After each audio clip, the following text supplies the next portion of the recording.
Inga, have you started the meeting?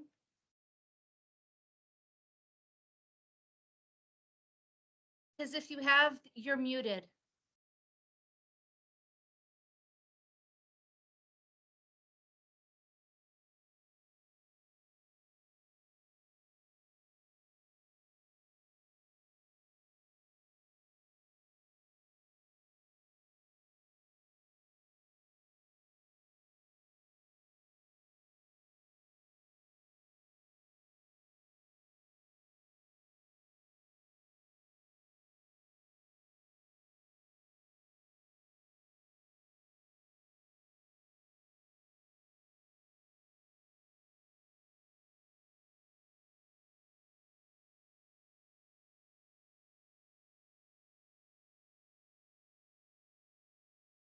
No, I can't. I don't have any audio.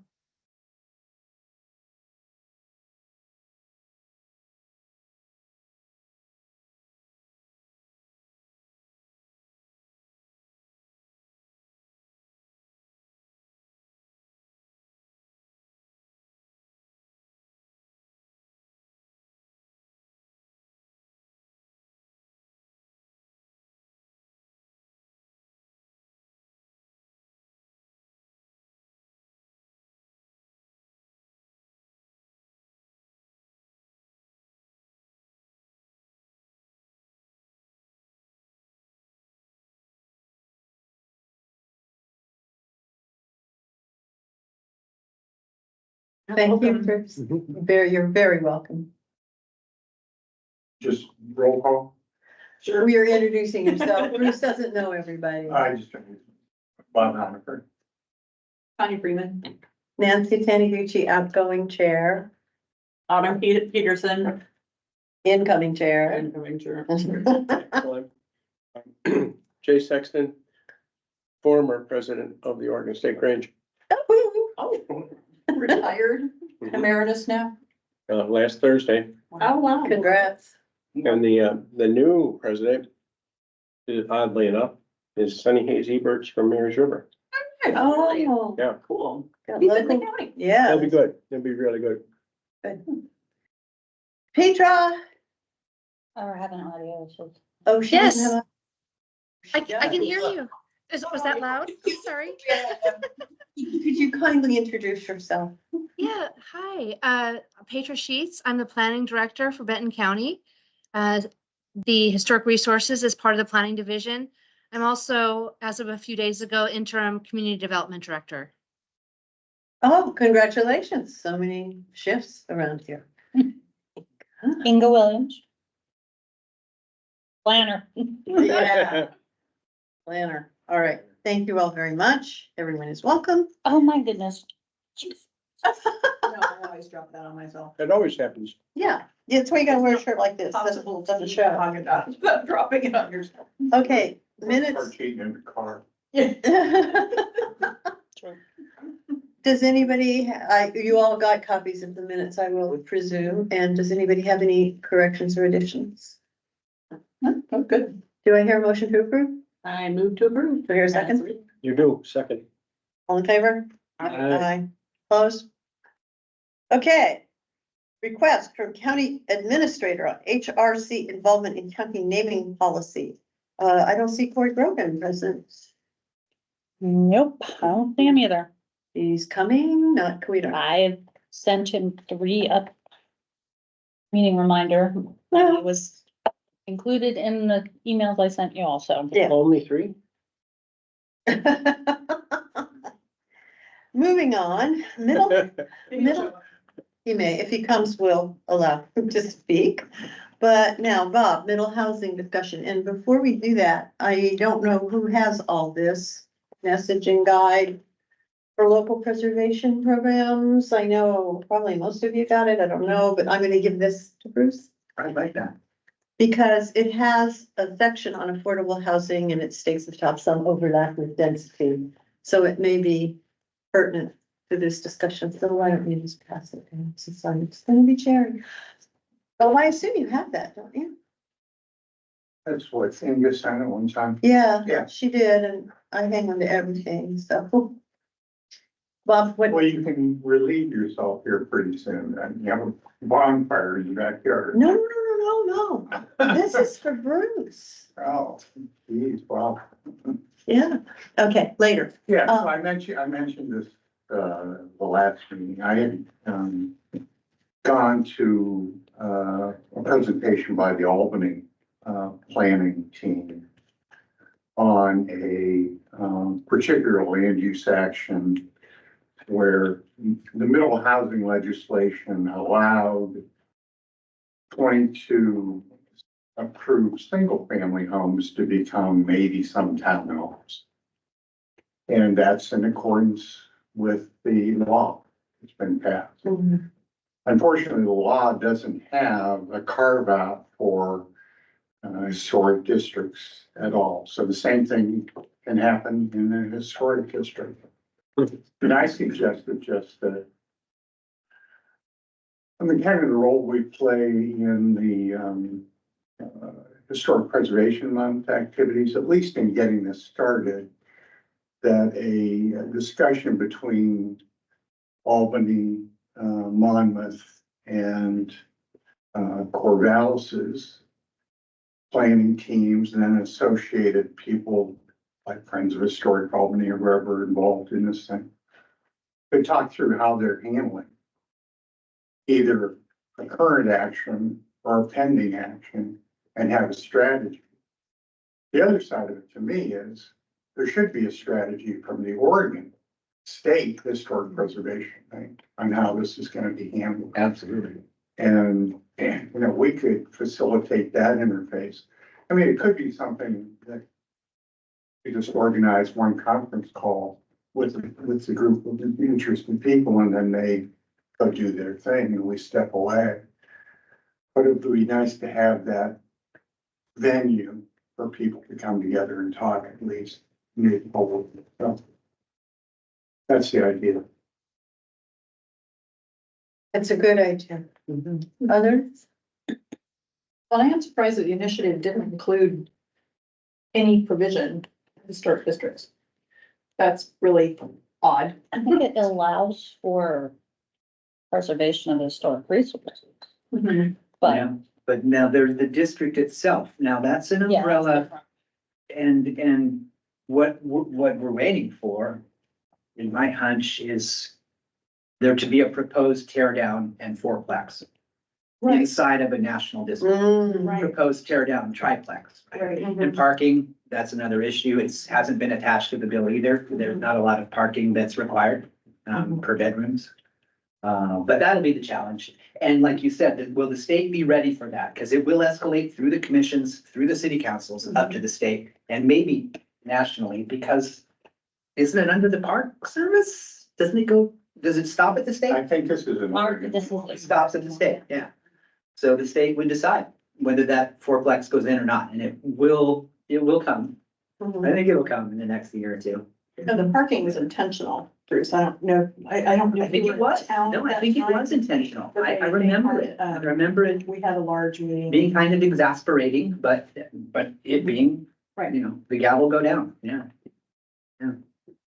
Petra, do you have any insight into what the state's doing on this? I mean, I don't keep track of it because city stuff, so.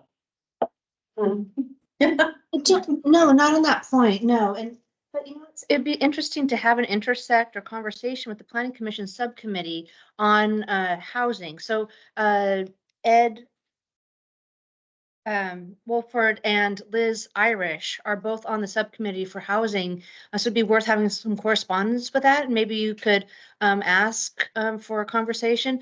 Another thing that I'm thinking about is that one of the primary or top tier themes for the comp plan update is going to be housing, and there's going to be some sub segments of that. Workforce housing, historic resources is going to be a piece of that. Is how can we modernize the zoning and policies around historic resources, policy, excuse me, for historic resources.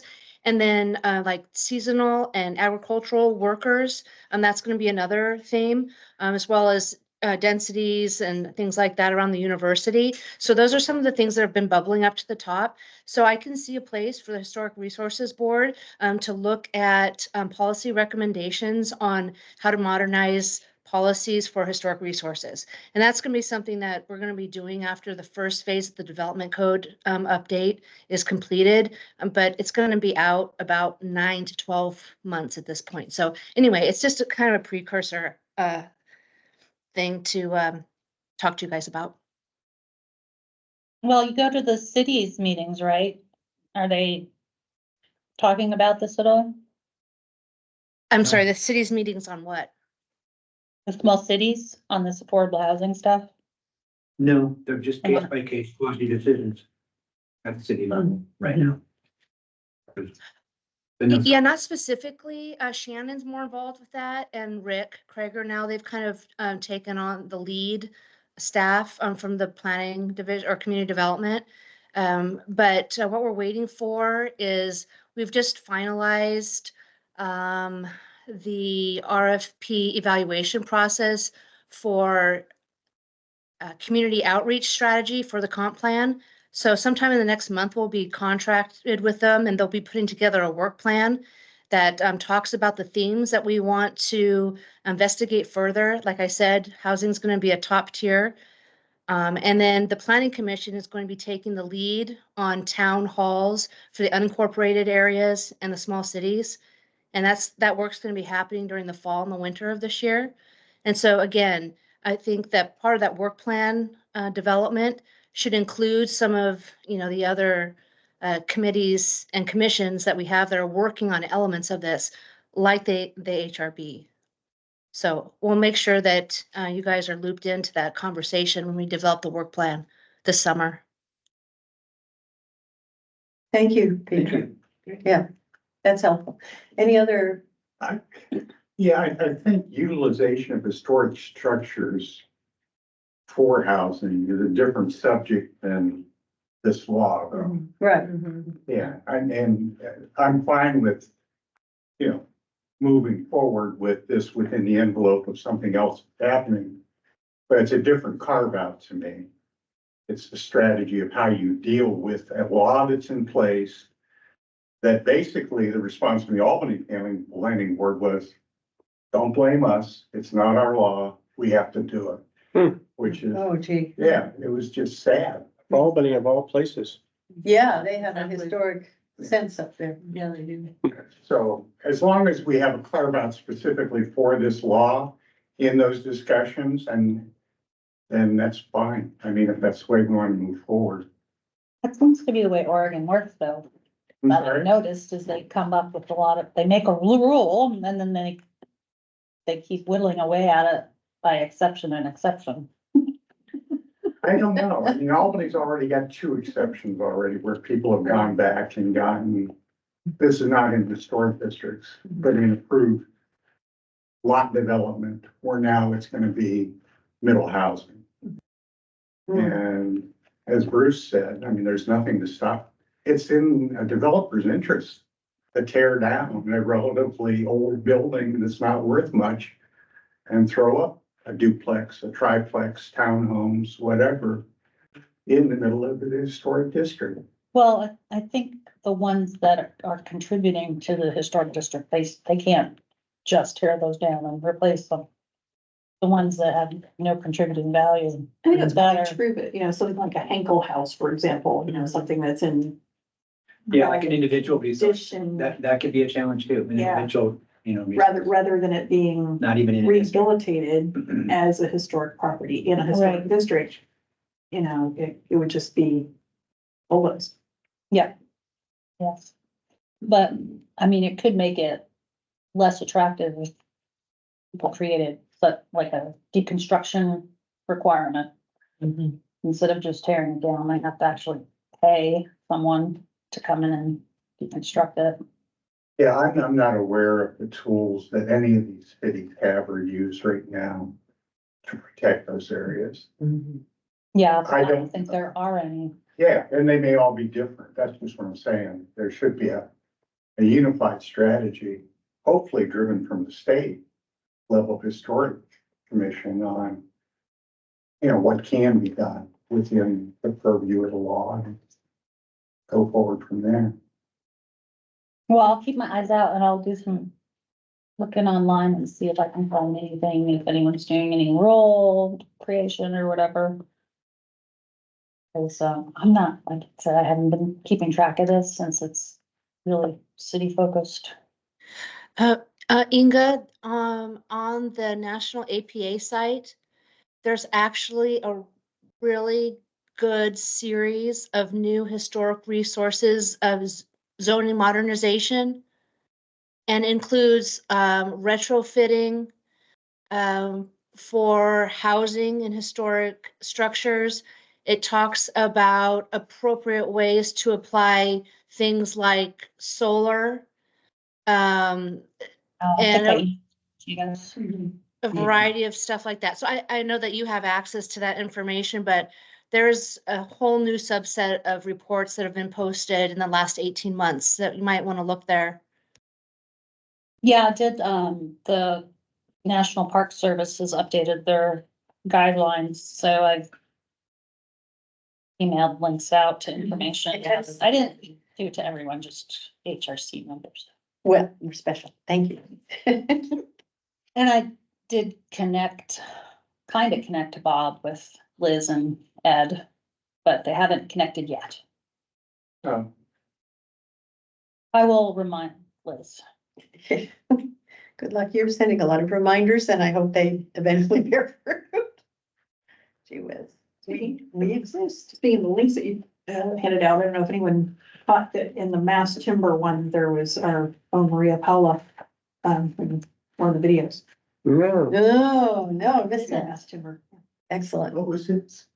It was, so one of the links was on middle housing and different strategies, and Yeah. one of the partitions of that was using mass timber Okay. or CLT, the cross laminated timber.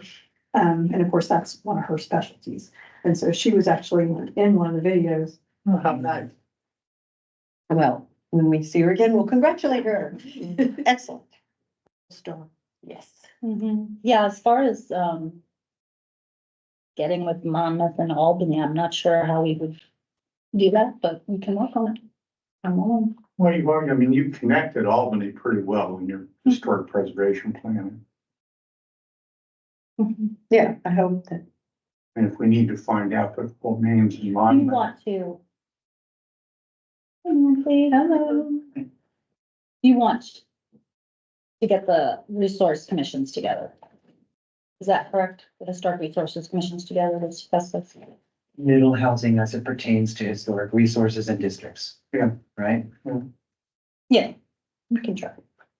Because then there's middle housing as it pertains to just neighborhoods and developments, and as you were saying, like, one of the things I've seen is by the time that the planning commission sends that letter out to the neighborhood and says, hey, we're gonna, encourage you to come on down and have a hearing about this because we propose to put in 80 condos or, multifamily or, by that point, what's the public mechanism for creating change? If they do oppose that collectively, would they just kind of begin to urge their commissioner to vote accordingly as a constituent in this decision, or is it too late? I don't know. I mean, Here's our coming. Yeah, my answer would be if, community members want to speak to the conditions that, the decision makers are basing their, decision on. right, It's really hard when people come in to say, well, we wanted that to be an open field forever, or, we didn't want that to Right. be built. But if you can speak to, well, here's in the code where you might have some wiggle room, and this is, right. what we right. think about it. Sure. Thank you. But I mean, you're right, Bruce, by the time it's gone out for notifications, there's been a whole lot of rolling of that ball. And then sometimes after that meeting, There's a lot of. there's been another change, right? And what, in the community, the neighbors are kind of like, well, there's been another change. They're not condos, now there's multifamily. And so it's just that process, like how much the public can be involved and when they are, really what their mechanisms are to really affect that change that they hope to have happen. So, For us, it's, written testimony ahead of time, and then at the public hearing, we can speak. That's, Well, Bob suggested a conference call, which I think might be a good way to get this particular ball rolling. Do we know all the contact people? I don't know anyone in Monmouth. Somebody. I'm sure they have a planner there. That All right. Good job. Yes. Any other views, comments, questions? Okay, Swick House mitigation. That was an interesting series of documents. I did not get into them. I've been trying here for minutes. Well, Just, I it have- opened on my phone, but then it was on my phone and I couldn't read Oh, the yeah, you things, can't read but I anything can now. get it on my desktop. That's no. It actually was a really productive meeting. Good.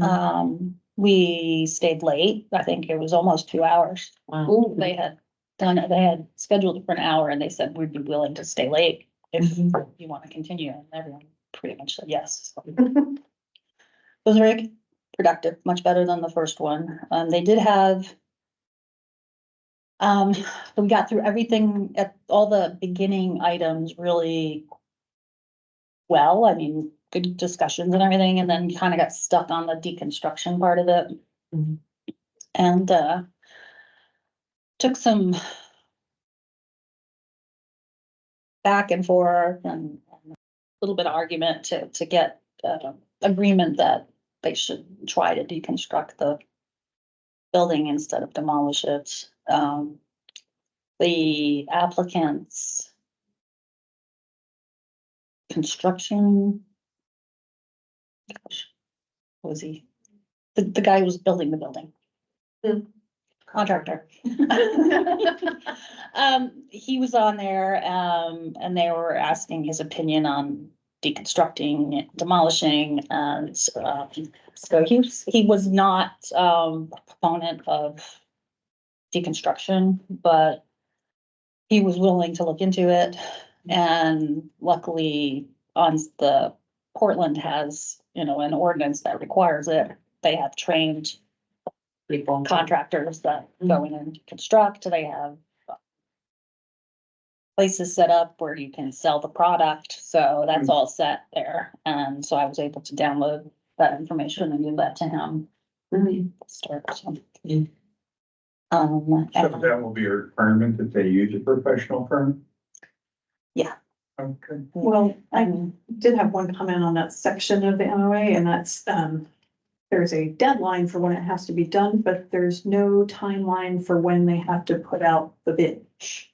yes, that's, So that could be, the timeline is it must be done by June 1st. Well, if they put out the bid May 31st, then it's not gonna happen. So, is there a possibility of pushing back on yes, opening that date up so that there's, both a timeline for a beginning so that makes sense, and maybe talking to one of these companies to find out like how much time they need to prepare to do this kind of work would be helpful. And then on top of that, what their process is gonna be for putting out those bids so that it's not just, oh, sorry, we couldn't do it. We're just gonna tear it down yeah, or that, burn it. I thought they had made the corrections up to that already. Maybe they haven't put that back up. It wasn't in It might, the version. it might not. There were two versions. in That's the right. Thing, and I read Oh, both of them. I didn't Mhm. see it. Um, I mean, admit, I did read them quickly last night. And I did get a chance to revisit them today, so there was that. We did flag that, and at one point it said, as long as we've tried to do this and tried to get someone to do this, and if we couldn't get anyone to do it, then we can demolish it. And we're like, well, it depends on how hard you try, You're not saying how hard you're gonna try and where you're gonna advertise this and who you're gonna. And it is a contract, so it needs to have some timelines in it. Yeah, so they agreed that they can fence off the building and try and get someone to do the deconstruction while they start work on the other parts. So that's my The next problem. question is yesterday's newspaper Mhm. talks about how they've clawed back 8.8 acres out of it, so how does that affect SWIC? Right. Is the 8.8, Yeah. where is it located? This 8.8 acres that they're pulling back out of the project? Not clear in the article. I read it too. Yeah. Do you know? I So haven't. we're talking about the community justice and safety Yes. campus, okay. um, So it's to the, I wanna say to the north, but it's closer to HP. Okay. And it's really, if you look at it with all of our proposed site developments that we've ever come up with, we didn't ever have any use to build there. So then the question was, is it really necessary for the county to have that land if we don't have a use for it? So that was part of the negotiations to get that section back. So I don't think that well, Yeah. I think the site plan that they included with all the documentation doesn't include that 8.8 acres. Yeah, so it's on the opposite side as the house. So on the east side, I'm trying to find it. Yeah, it would. There was a sketch in one of those Yeah, and I documents. can't pull up my documents on my phone, unfortunately. The other thing that intrigued me, I mean, I looked at the map and there is the location of the Justice Center and the Swick House, and they do not overlap. So what exactly is the problem? Why can't the Swick House stay where it is and be utilized for, repurposed or something useful? Actually been my question too, and I just talked to the county administrator about it. I think they scheduled a meeting with you and me, but I thought, well, if we can work it out here, maybe we don't need to meet tomorrow, but maybe, we'll see. Yeah. I mean, that is my question. That's something I wanted to have a discussion about here That's is. was our question beginning. Yeah. Yeah, right. I do have the map up. Oh, yeah. And I don't understand, why wouldn't the county at least try to sell it to somebody if somebody wants it? And then Right. the county administrator said, well, it's not salvageable. It's not. So I thought, We're living in it last year. So that's, and I thought, well, that also came out correct from the GT. Yeah. I really take what they write with a grain of salt. Yeah. So it could be correct. I don't know. Because people were living there. Well, yes, because we had to pay to buy there. We had to pay to relocate them. Right. Right, so they were They were living right, there. right. And yes, and what's the house on Highway 20 near the old spaghetti factory it's within this Corvallis. I don't know if maybe you remember that. That, The Hinkle House, yes. So I was on city council when we essentially saved that, and that seems to be in way worse condition than this house, but I haven't been inside it, so, I have, and it's actually very solid. okay. So In fact, it's. I'm a proponent for saving it or, the Hinkle House. Okay, but you haven't been No, the inside other it. side. No, we haven't been able to. We tried. I was just recently, Yeah. a couple weekends Oh, ago. you are? They found a buyer. I don't know if it's Not gonna go all the way through, but they have. a buyer. Not Hinkle, we're talking about. Oh, the other. Squid. No, I know there's a fire for Hinkle. You been in the squid? Swink. No, We haven't. that's what I'm asking. Has anybody been in? We have tried. It has not worked. We've had to be in Swick. Well, what I would just love to see is, it's sort of karmic, have CASA use the house. The advocates for children who have to go to court, they need a site. Wouldn't it be convenient for them to have a site right there? And they could have a great idea. they could have a therapy dog on site, which you can't trot through the courthouse and all the rest of It that. feels much more homey than a Yeah, Yeah, that's a great idea. industrial. building. ground. right. And I Or going inside the law enforcement center, which feels a little Oh, intimidating. intimidate, yeah. friendly. Yeah, I would love to see it used for that. And there's no overlap, so. But it's like we were never provided with an opportunity to discuss it. Right. Right. It didn't come to the board either. It was just It's like, not- surprise. it's we're not- going to tear down. It's up there. Okay, so it doesn't have anything to do with maybe like utilities or the road placement? I mean, that was. So There's there's, a utility coming from the backside. There's another map yeah, so the house would be right here. that, the house is in that. They are doing some interconnect. The house is in that red circle. That's what it says. What? Thing. That's what it says on the red circle document. is where the So did house you is give this currently back, this located. one? What's that? Are you sure? That's what the document says. I don't know. Is this the 8 acres that you gave back? That doesn't seem No, right. Well, it's not, No, it's over not here. marked Yeah. yet. No, it's, I didn't think it went over that, I don't think the 8 acres is shown unless it's that big. It's No, because they're too new. Other side of the road. because I thought the Henkel house was the This- far. This isn't Southern Hinkle House. This is end of- Swick. Quick. Swick. You guys got me confused. My fault. I thought the Swick House was like at the far southern end of, That's my understanding is that it was over on this side. That's why I was puzzled. I thought it when was saw over this here. map. yeah, this doesn't, I don't know what this circle is. Well, Well, yeah. I don't either, There's the other, there's another drawing of this too. But if you're gonna, but it puts it in the same place. if you're gonna give 8 acres back, can't you just move everything in that direction? And avoid the house?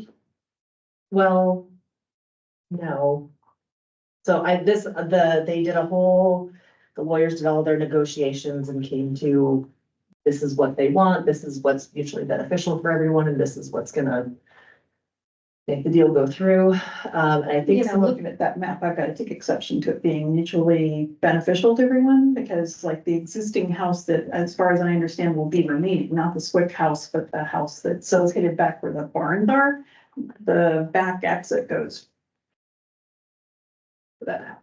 so this is what, McFadden LLC's lawyer determined would be acceptable for them. Okay. So I can't speak to why they think it's beneficial other than, I mean, I will say in general, us developing the whole front side and putting that road through is gonna make it able for them to develop the high density residential multi-family housing in the back road. Yeah, but who honestly wants to live and. We have a huge housing shortage right now. I was on city council when we rezoned that. It actually was very favorably looked at.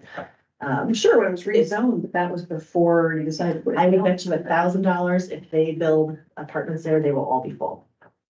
Because But I could be people wrong. have to live. Yeah, right near sewage disposal. Yeah. Yeah, it backs up to sewage. It does. I can't find that map. I though. think if you know that the things are already there when you There, get them, there. that's, Yeah. So actually, it is right. Yeah, that is right. For some Yeah. reason, I thought it ended right I do here. too.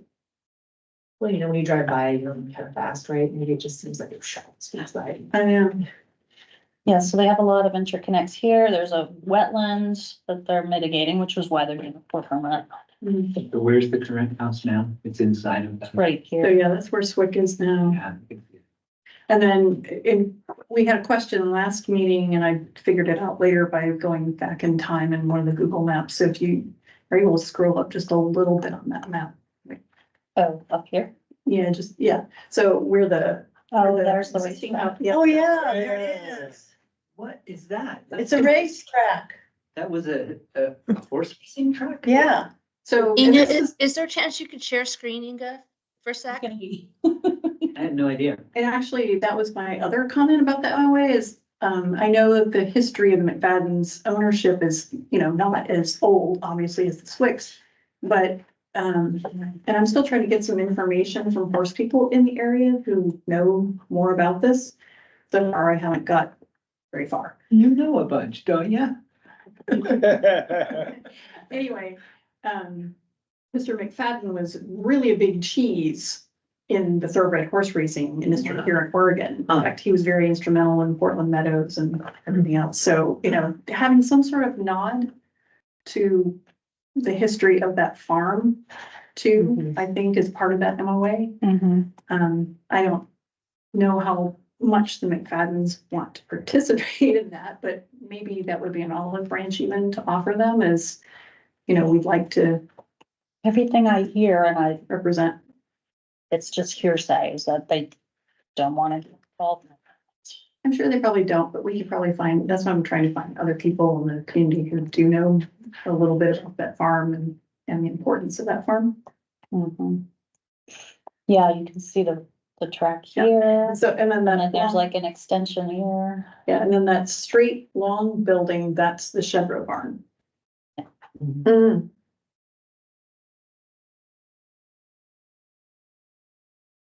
Well, it sounds as though there's more, oh, and you brought up the last time, the evaluation of the wetlands has to happen when it's wet. Yeah, they may have done that. Okay, that was a question. Pretty sure, yeah, we've already, Yeah, that's my impression. Yeah, because it's seasonal wetland. Right, exactly. But we weren't sure that had been done, because it wasn't clear from any of the documents we saw. no, but it's when they took possession of the property Mhm, mhm. was what was it, 22? Fall 22 or something.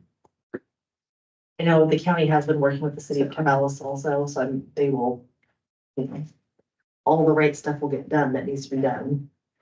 It was about the timeline though. Yeah. The issue was the timeline. Okay. And my impression is that we're gearing up to hopefully start groundbreaking as soon as possible. It's also my impression though that there are those that want to just get rid of this house like quickly. Let's remove the house so we can hurry up and go on with the groundbreaking. It's my impression, so. Yeah, but you can It's break used- ground without, Yeah, houses not really They're, in the way. I mean, that's what I'm wondering. I don't work for, you know, Public Works or the construction company. Maybe there's reasons I don't know about, but I'm interested in at least finding out what the reasons are.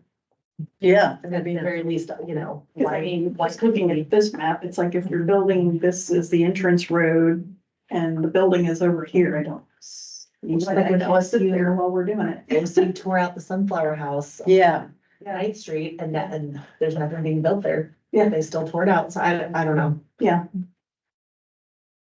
It just seems like we have a little more time maybe to play with, to try to, Well, yeah, and I'm just one commissioner, so I don't really have, I can't make anything happen by myself, but if the HRC maybe is interested in finding out more information, maybe that's, and other historic preservation advocates, you know. That would be helpful. Yeah, I think, city planner is in the MOU meetings and Preservation Works is there and. I know they've been very frustrated by the process though, and the rapidity of this process about giving, ample access to trying to find other solutions for the building. Short of just tearing it down, Yeah, yes. But the construction guys said that they could fence this off. They can start the process Work on everything else on and the then, other, yeah, yeah, that's good. That other parts of it. So there's no hurry to have to deconstruct it. and that's a good step so far, it's a beginning. That's all it is, but it's still a beginning. And I don't think we have another meeting planned on the MOU. If I'm remembering right, there was just the 2 meetings and then they were going to redraft the MOU. Send that out for everyone to review and then try and finalize it. So, So yeah, revisiting that then with, how you get a timeline put in for the deconstruction, not just the end date, but yes. if that Yeah. could be done quickly, it's probably there. Well, Gary did agree to put $50,000 towards the deconstruction, so. Yes, I saw that. That was quite a lot of money.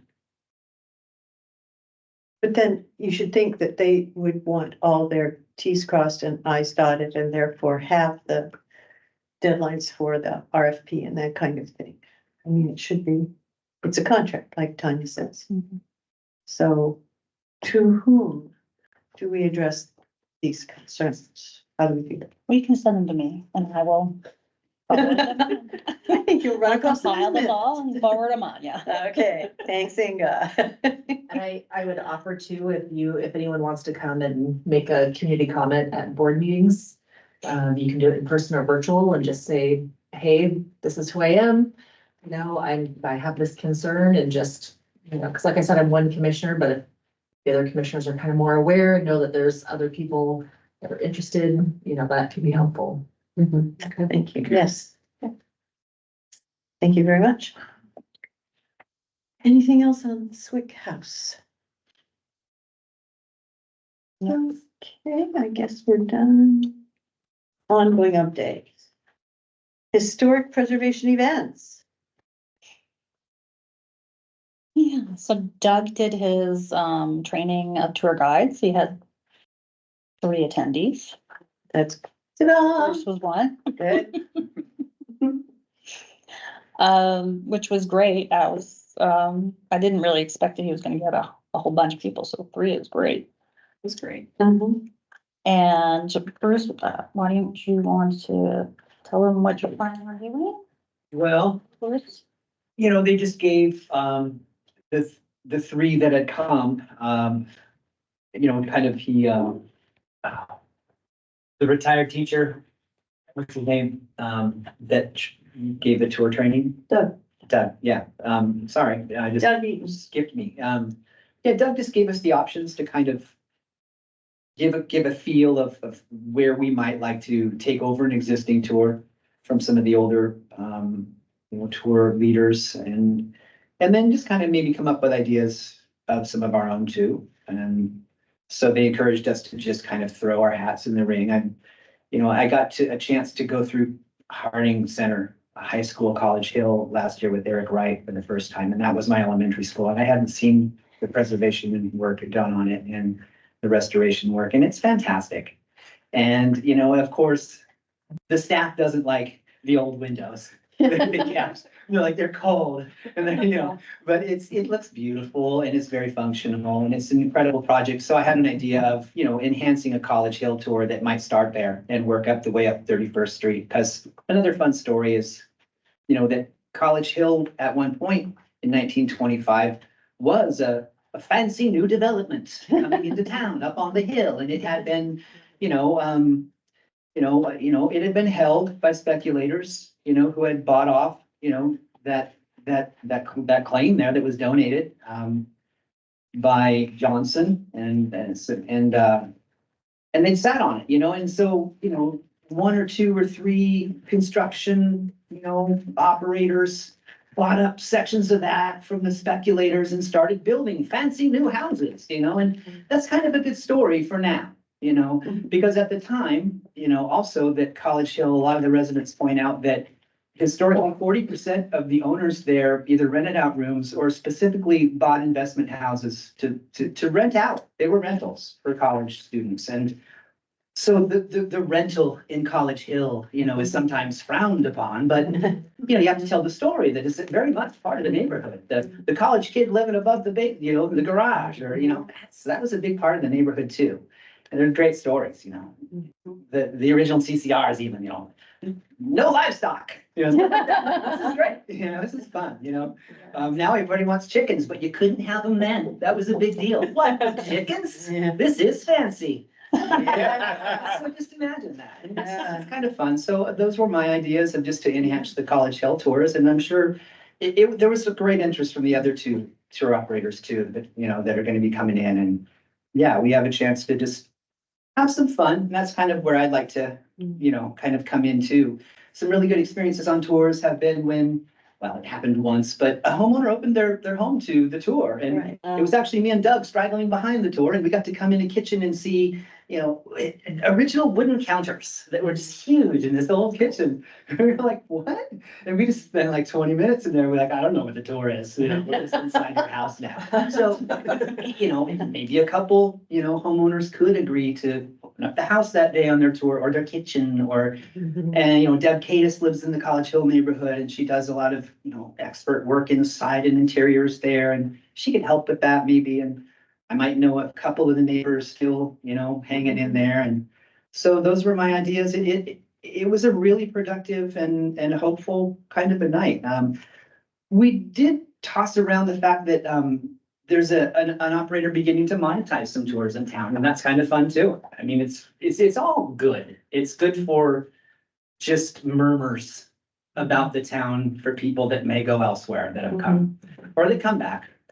You know, looks the same. Hey, come on a tour, you know? Yeah, The magic's here. Sure. So it was great. thank you. Thank you very much. Whenever you're ready to give them. Absolutely, yeah. Yeah.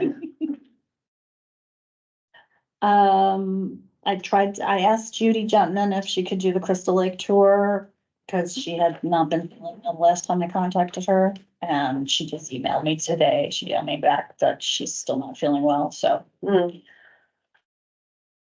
I was able to, well, I asked the museum if they could put the Trail of Tears presentation on their schedule. Mhm. They have done that. Yay, Yep, so it's rescheduled for September 27th, yay.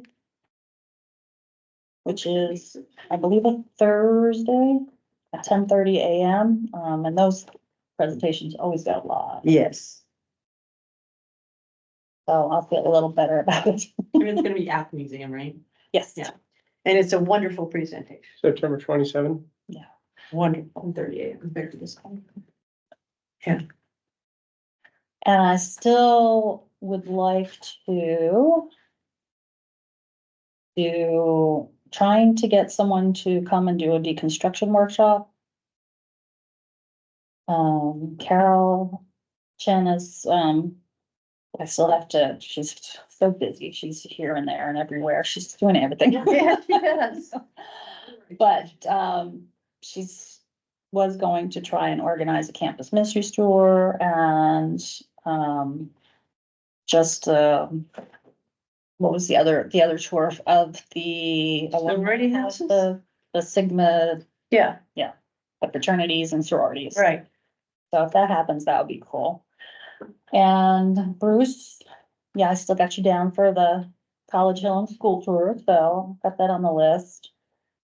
And I still have to get Jill to do some courthouse tours, but still have not gotten that organized, so. Well, she's done 800 of those. I think. I know, but it's just coordinating, I know. getting into the Right. courthouse and all that. Right, right. Good. Thank you. And, yeah, And you also get to So far, talk about Fort Hoskins because Jesse's not here. Yeah. yeah, so we are actually doing really well on the Fort Hoskins. Yay. And I am waiting to hear back from the Sisters Fry Bread ladies. To come in and provide food. We almost got them. I might sweeten the pot a little bit. We'll see. They agreed to think about it, so.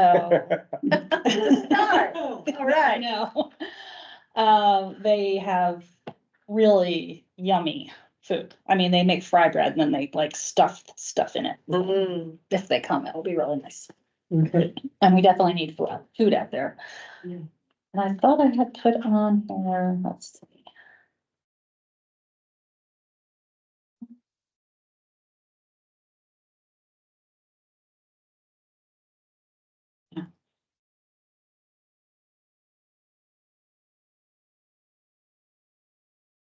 So I have to make a letter of agreement up. I still have to do that. Still on my, Oh, this looks good. yes, we have the lace makers, the Singing Creek Center for the kids, a woodworker. Someone doing dentalium caps and other like Excellent. dentalium and beading.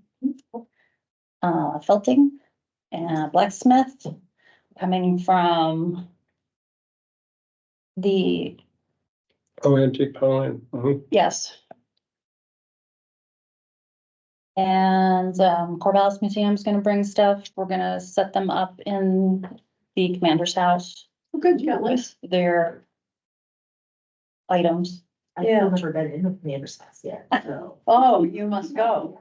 It is amazing. And if you can get up on the balcony, you can talk at this amplitude of voice and you can hear it out on the parade ground, clear as day. You can feel the whole ceiling vibrating. It's amazing. It's amazing. Well, whatever happened to Will Folks? Or Jim, well, he's not an artist, he's a I lumberjack. got super busy, I think. Oh, yeah. I put Jesse in touch, but maybe he also has 2 kids. I don't know. Okay, I don't know. whatever. But we have somebody though, right? Yeah, we have a chainsaw artist. Okay. One of the things that we talked about though was the lumberjack competition. That's what Will got all excited about. Yeah, I was hoping Jesse was gonna be here because I had some other stuff to ask him about, but so they're still looking for that? And what, because OSU not them, has it's a us. timber. OSU has a team. Yeah, they do. I mean, maybe. Yeah. We could be in touch with, I don't know who they are, but Will used to sharpen saws for them and. One of them just graduated. I know that and moved up to Kirkland, Washington, because he was my neighbor. Oh, yeah, I mean, maybe they could put something together, give a little promo to their group too. That might be nice. Timber whatever they call Lumberjack competition, I believe is what they call it, but they have some interesting events. First one to climb to the top of the pole, Eli, we Yeah. use that one. it. I mean, I've got an axe throwing target on some axes. Yeah, put it right next to where the kids are doing the felting. Usually work, it's usually like at the bar, yeah, at our events, yeah. I mean, I can bring some things to set up, but, I just wish I did. That's your backyard game.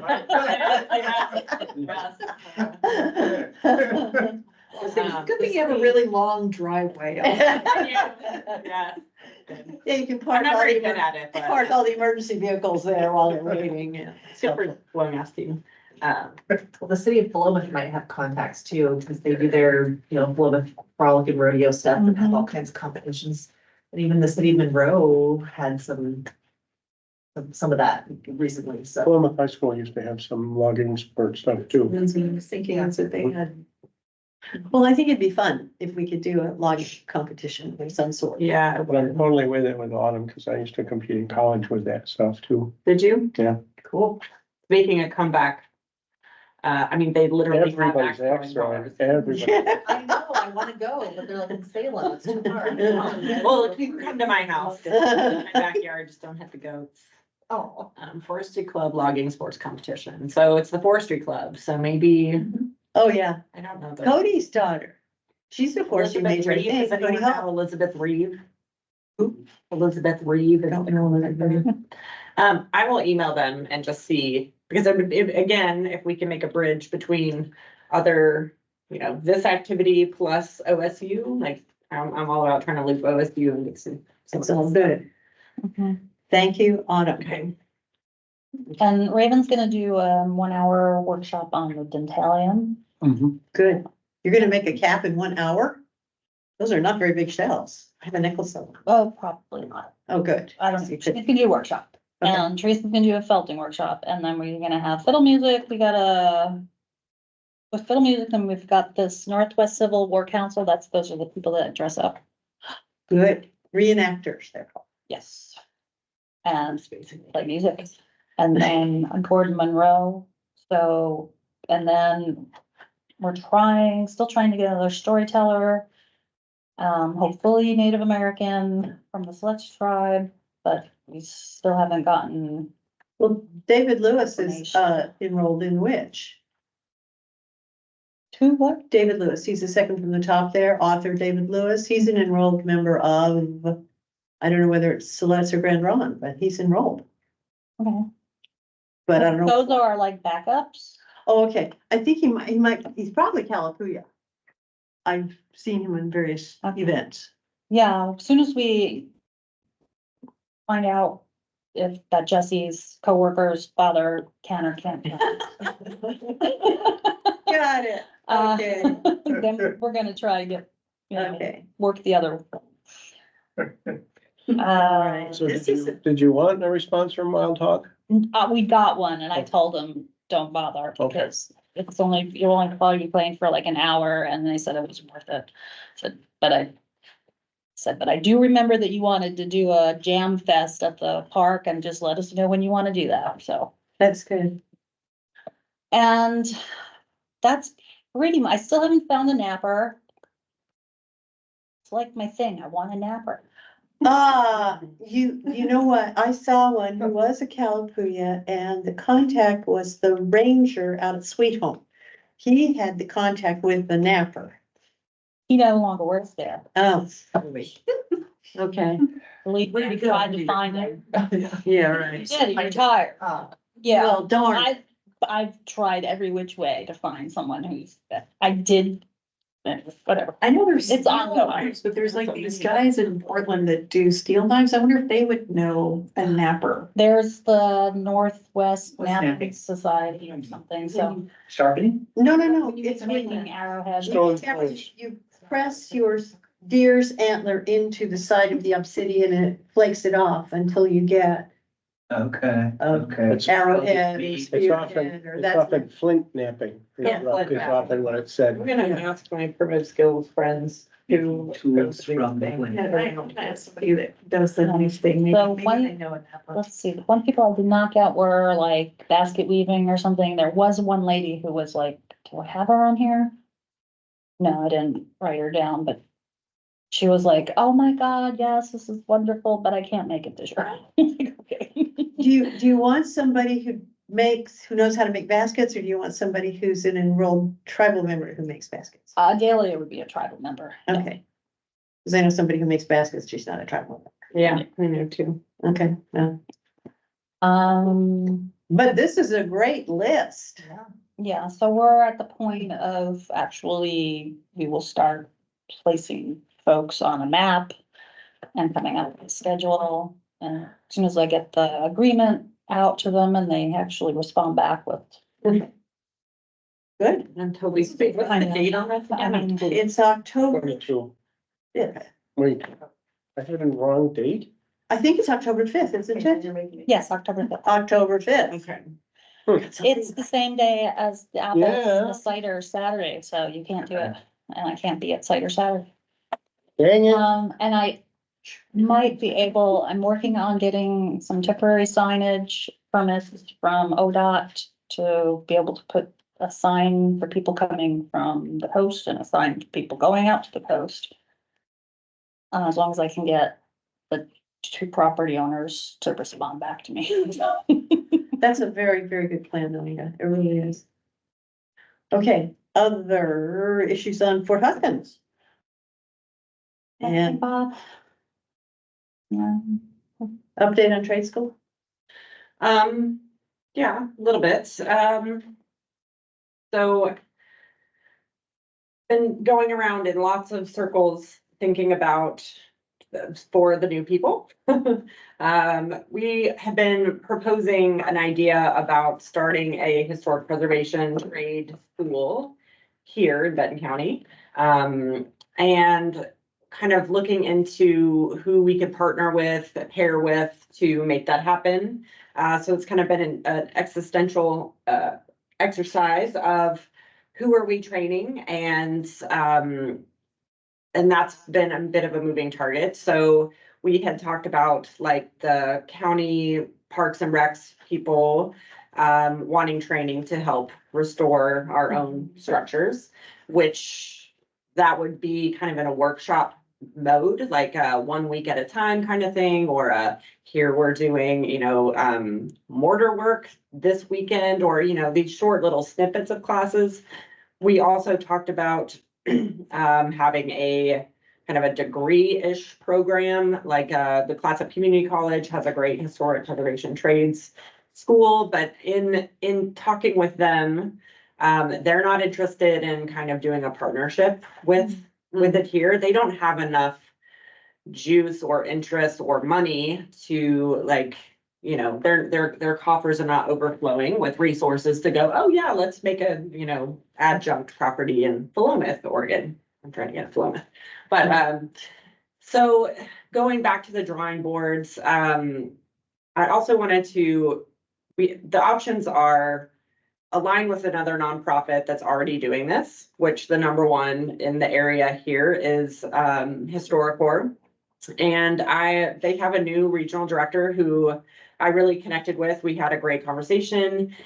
They are not interested in having a physical location. Like their whole nonprofit model is they go to sites to work with that's on projects. So they're a traveling organization. However, I talked to them about offering a program for us here. And they could do several a year, coming and training our parks people in the stuff. So whether or not we have a school that's a door that you walk in and go take a class, we do have that opportunity to have them come here and run any number of programs that we're interested in. So I think that could happen right away. The adjacent. That's fantastic. Yeah, so they're amazing. And that, after talking with him, and we have so many great houses, and it's possible that we could open that up to not just the parks people, but then other paid, you're paying for that workshop kind of thing. So I think we could kind of just tag on to what they're already doing and follow in their program model without starting our own, like, historic preservation trade school, starting, competing with all these other, I mean, there aren't a lot, but these other organizations that are doing these things. So that might get us somewhere sooner. I mean, I still want to set up a place, to have a space that is just always there and open and to be able to offer workshops. But that building that's coming up for sale is too expensive for me. So I was trying to get it. I was trying to figure out a way, but it's gonna be like $1 million. So I don't have it. Don't fund me. Yeah, anyone want to buy a building? I'm gonna put the bookstore in the basement, but you can, trade school upstairs. So that was some really good progress, and I was hoping Jesse was here today to see if they would be interested in that. So I can put either the director for historic order with you or with Jess, like, I don't know who you want to talk to, but it could cost money to do that. So they're not cheap, those programs, well, not necessarily. But there's lots of grants to be had and things like that. And if, we can plan ahead and plan it into a yearly budget that, we have X amount of money for training on Windows. We have X amount of money. Thanks, I'm probably gonna bring in Chris, for the Windows. Yeah. He's right here, which he's a fantastic teacher. So, but yeah, we can break it down into subjects like that, and we can work specifically on a site. So we could be working on the commander house, and we could be doing a nogging workshop. We could be doing the brick restoration workshop. We could be doing a timber, so we can kind of, based on what needs to get done on these houses, tailor the class to that site. And that would be an incredible opportunity for just anyone who wants to learn that too. So that was kind of the bigger breakthrough that was like, okay, pop the bubble of, finding a building, finding a, how are we gonna organize this thing? And just hire them to come in and cater to us and, really run a cool class. And they are fantastic. Like, they do really cool projects all over the Northwest, well, all over the country, but the Northwest are the folks that I know the most projects they're doing. So, I mean, to add to that, as it's mobile, if the classes became somehow kind of standardized for them to get some kind of credential, I mean, would ClassUp be able to help? Like, is their Maybe. material proprietary? Are there? No, I mean, I courses think proprietary. I mean, could they help at all there? Like, possibly, and that's something that if we make this even a yearly thing or a we have workshops that are happening every year for the county people, but if we're bringing them to our sites, and this is the thing, like, how many sites do we have with that the county owns? I mean, we could have 2 workshops at each site for the next decade. Yeah. And have, hold some space for students Yeah. who are already going to Oregon, either University of Oregon, because their trade program, their hands-on program's not awesome.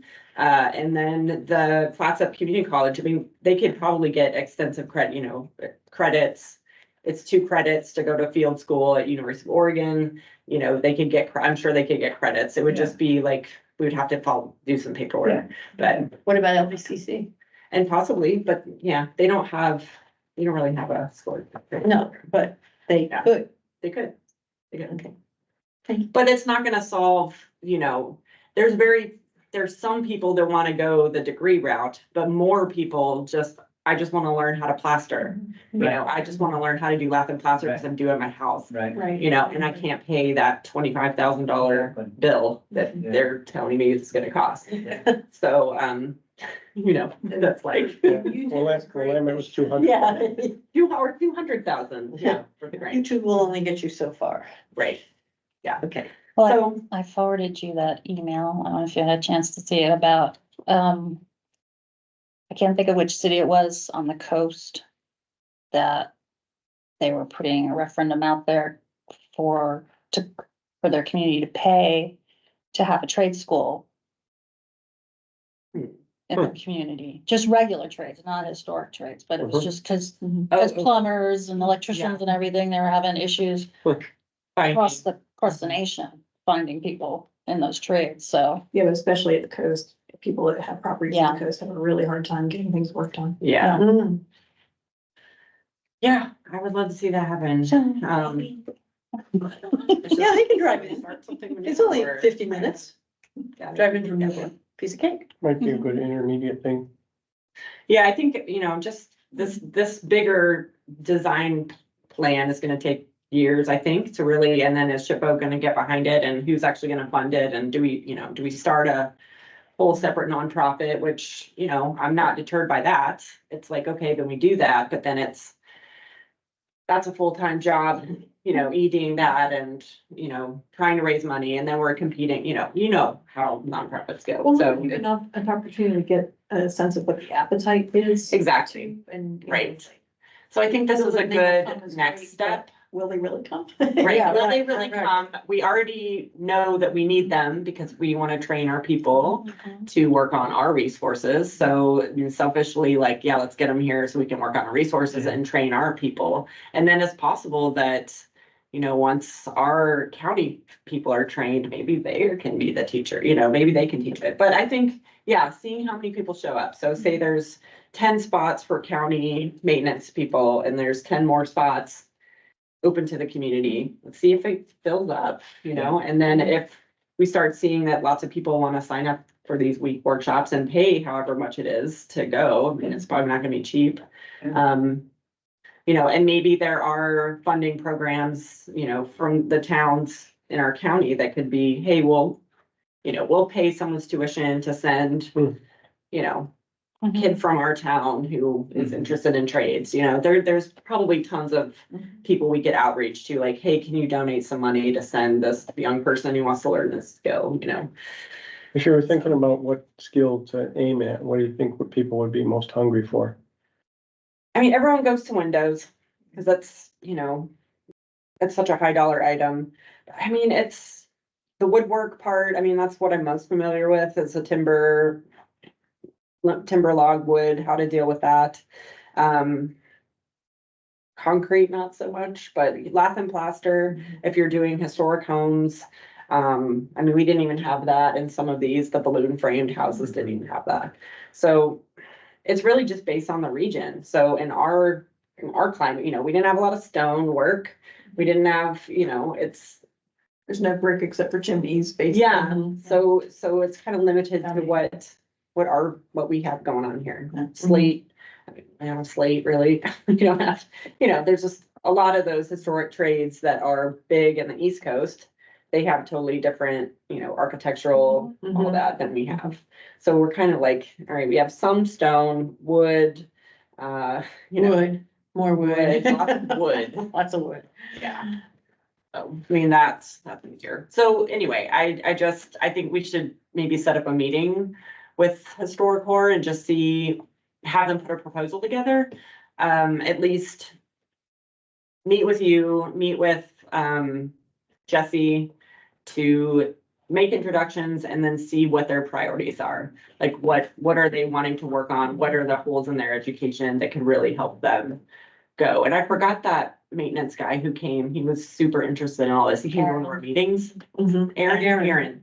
Yeah, so I'm thinking of people like Aaron, you know, who really care about these structures, who are on the payroll for maintenance. How, you know, our maintenance staff could be just excellent craftspeople to restore these with little bit of specific training. So, I mean, the work that needs to be done there is not that complicated, but it is particular, right? So. Yeah, and Aaron was unaware that historic mortar and modern mortar is different. Exactly, details. And a lot of maintenance folks, I mean, just in my job, it's like. Yeah. People who think they're doing well and they just don't know. They don't know. The Park Service is ruining the log structures. It's like, oh, we're just putting concrete in there. Like, yeah, and stop, you know, and they're continuing to teach those things. So I feel like this is a great step that we could get into sooner than later. And all we need to do is have a meeting, figure out what they want to learn, and then HistoriCorps will put together, you know, what it costs to put on that, and we can figure out where that money's coming from and bring them here. So, and what's great about that is that we're working on that site. So this is the great part about not being in a classroom is we're at the site doing the work, you know, and there may be some logistics of we need to set up some tents, we need to, you know, house, if people are coming in from out of town, where are they staying, things like that. But I think it's just brings more connection to the work. So I think it's pretty exciting. Constant lab, you know? Exactly. Yeah. Yeah, and you know, you think of Fort Lab in a Hoskins. Facility. Yeah. Like working out in Fort Hoskins all day long. How fun is that? I You know, let's that's take a break and take a cruise up, you know, and how, you know. It brings the spirit of it to not just the skill. So I think that's a good next step, and see who shows up and what interest. And if it just goes crazy, then we can think about either like, you guys just need to set up a branch here and run the programs. Yeah, because I don't want to set up something new that competes, really, you know, and real estate being what it is, it's like no one can afford unless there's you know, a private investor that's willing to like buy $1 million, you know, old structure and help, you know, fund that. But a nonprofit trade school is not going to be able to make those bills. I've been crunching numbers for the last 7 months on how to try to make those payments, and it's too out of sight. And I don't like to say that because I only want to say, yes, we can do it and we're gonna do it. No, what you're doing is great. Those numbers are it's just too steep. Yeah. For those payments a month for, so the Oregon, Restoration Center, I just talked to the realtor. It's not even on the market yet, but I've been talking with them for a long time, trying to find a way to also keep their trades going, because they have this young person who works for them who's a antique furniture restorer. And they're retiring and there's no one to take their place. And he has incredible skills, and it's like, oh, I kind of want to save his job too, you know, that building is going up for sale. And they want, you know, 780,000, and it needs everything done to it. The upstairs is a shell. I mean, it's a great building to work on because it's already opened up. It's got a lot of things, but it's right on Main Street, it's built 1912. Has a lot of cool, interesting history. But yeah, so that's not gonna happen, I don't think. But I'm still getting lottery tickets, so. I'll let you know. If I win, I'm buying it. See me after the meeting about that young guy, okay? Okay, his name's Tim. After the meeting. Yes. Okay. Roger that. So that's my report. Good. Let's report. continue, just have a meeting with them. Okay. Thank you, Autumn. Fantastic. Yes. Wish we all had your energy. Oh, Speaking for myself. not feeling energetic. Okay, virtual reality project. All involved members. I sent my, Just a reminder for those who haven't. I told Raphael what I wanted to Yeah. revise for Hoskins.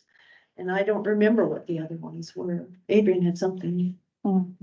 Anyway, Well, we've talked maybe about the Swig House, maybe getting done too. Yeah, that will be part of it, the 3D or. okay, yeah, that was in the, Rendering, and Right. then that will be made available. okay, That was part of them. okay, so reminder. I think Jay had something too. Yeah, I think you had something too. Or something? For Raphael. His class, Look the back at the virtual minutes. reality tour of the grain. Probably, No, it wasn't. maybe Let me not. think about it. Look back at the minutes and. Yeah, I did. So I spent 7 days running the Oregon State Grange Convention, chairing meetings 8 hours a day, so. Oh, yeah. Welcome back to Earth. Good. So is there anything else on the virtual reality? All right, thank you. Items for public. Well, I guess Bruce He's is officially our Bruce public is today. public today. Nothing from the public today. Okay, items from County Commissioner Liaison, Nancy Wise. I don't have much. I just wanted to make sure we talked about the Swick. Other than all the stressful. I'll apologize for being late. Somehow I ended up with the agenda from October. Oh, And so I was like, Conundrum House, so I, oh, no. out of my office, I left here and drove downtown. Drove all over for a parking space, and blocked 4 blocks, right up the stairs. I'm like, uh-oh. When I came all the way back, Thank and I found you. So what'd you play? A very nice gentleman made me feel pretty good about it, though. His understanding, so. Thank you. So anyway, I'll try to be on time next time. Okay, items from staff, fellow staff. So I was gonna ask if you both, even though you're not gonna be official anymore, if you could make next month's meeting. We will be talking to SHPO wait, about October 1st, I should be able to make it. our 4-year review of the CLG program in Benton County. And so it'd be good to have your perspective on that, you know, just for that part of it, and then you can. The minute I walk out tonight, my brain is gonna go totally dead, okay? Just remember that. And until we get a replacement for you, you are welcome to stay. Yeah, I know, but I'm not, thank you, and I've already tried to twist an arm to get her to apply, but I guess she hasn't yet. I've asked a few people as well, and, Yeah, well, you know, okay, and I've asked Jessica to find somebody who's a member. Doesn't have to be on the board, Inga. I know, Okay. just a month. Well, if you guys are running out of ideas, like, I'll try reaching out to a couple of people. Yeah, no, I haven't. She'd have to zoom in the winter, but she said she would apply, but she hasn't yet. So I will go after. One of them. So, Autumn, I don't think you were here. I missed the last meeting. Yeah, and Bruce, because you'll be here next month. So every 4 years, SHPO does a review of the program and make sure that your certified local government commission is working correctly, the program is working correctly. It's not really a harsh, you know, we're gonna find something wrong kind of a thing. It's like, how can we help you and support you more than that? Give us some money for historic trades. And, we scheduled ours for our meeting next month. Which is, July 31st, correct? Yeah. Get my dates okay. And Bob and my coworker Webster and Jesse are working on a grant, the Spirit Mountain grant for Plunkett House. Oh, good for you. Thank you, Bob. And others That would be fantastic. who aren't here. Oops.